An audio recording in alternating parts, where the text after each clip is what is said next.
17 September দুপুর 3:30 লেবাননে 3000-এর মতো পেজে একসঙ্গে একটি মেসেজ আসে। লোকেরা মেসেজ চেক করার জন্য নিজের হাতে নেয়। সঙ্গে ধামাকা হয়। এক জায়গায় নয়, লেবাননের অনেক জায়গায় এই ঘটনাটি ঘটে। এই ধামাকাগুলিতে 8 বছরের এক ছেলে এবং 12 জন লোক মারা যায় এবং 2700 জন লোক এই ধামাকাগুলিতে আক্রান্ত হয়। ঘটনাগুলি লেবানন সামাল দিতে না দিতেই 24 ঘন্টার পর আবার আরেকটাই ঘটনা ঘটে। ইসরায়েল এয়ার স্ট্রাইক করে। হিজবুল্লাহ ও ইসরায়েলের শত্রুতা অনেক দিনের পুরনো, কিন্তু কথা হলো ইসরায়েল কেন হিজবুল্লাহকে আক্রমণ করেছে আর কিভাবে এত সহজে মেসেজের সাহায্যে আক্রমণ করলো তা জানতে ভিডিওটি শেষ পর্যন্ত দেখতে থাকুন।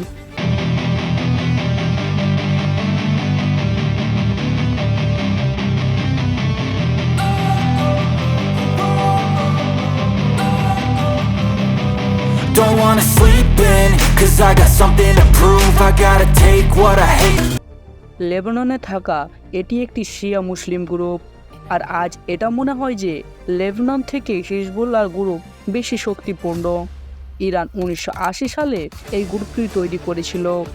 এই শক্তিপূর্ণ গ্রুপটি কাছে প্রায় 20,000 থেকে 50,000-এর মতো যোদ্ধা আছে এবং 2 লক্ষ রকেট লঞ্চার ও মিসাইল আছে।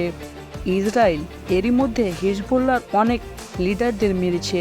হিজবুল্লাহ চিফের মতে ইসরায়েল তাদের কমান্ডারদের এত সহজে এজন্য মারতে পারছে কারণ তাদের ফোন থেকে ইসরায়েল লোকেশন জেনে নেয়, যার সাহায্যে ইসরায়েলের অনেক সুবিধা হয় তাদের লিডারদের লোকেশন ট্র্যাক করার জন্য। এই সমস্যা থেকে বাঁচার জন্য নাসিরুল্লাহ তাদের কমান্ডারদের ফোনের জায়গায় পেজেস ও হকি-টকির ব্যবহার করার অনুমতি দেয়, কিন্তু ইসরায়েল এরই মাধ্যমেই চাল চালে এবং একটি নতুন পেজেস তৈরির কোম্পানি খোলে। যে কোম্পানির পেজেসগুলি লেবানন হিজবুল্লাহ গ্রুপের কাছে যায়, যার মাধ্যমে ইসরায়েল এই ঘটনাগুলি ঘটায়, যার ফলে হিজবুল্লাহ অনেক বড় বড় নেতা মারা যায়। ফলে লেবানন হিজবুল্লাহ গ্রুপের চিফ প্রস্তুতি নিবে ইসরায়েলের উপর আক্রমণ করার জন্য। লেবাননে নাসিরুল্লাহর জনপ্রিয়তা অনেক। হিজবুল্লাহ তার হারানো সকল লিডারদের প্রতিশোধ নেবে বলে বলা হয়েছে। এই সমস্ত আক্রমণগুলো অনেক বছর আগে প্ল্যান করা হয়েছিল। হিজবুল্লাহ বর্তমানে ইসরায়েলের আক্রমণ করার প্রস্তুতি করছে। হিজবুল্লাহ লেবানন ও প্যালেস্টাইন ডিফেন্ড করতে তাতে যদি যুদ্ধ করতে হয় তো করবে বলে হিজবুল্লাহ দাবি।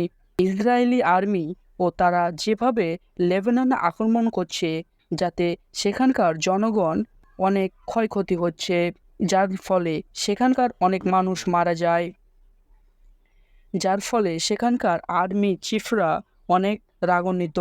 সেখানকার আর্মিদের প্রস্তুতি দেওয়া হচ্ছে যাতে তারা ইসরায়েলের সঙ্গে লড়তে পারে। কিন্তু কথা হচ্ছে ইসরায়েল কি আবার নতুন যুদ্ধে জড়িয়ে পড়বে। সব কিছু জানার জন্য দেখতে থাকুন। সাবস্ক্রাইব।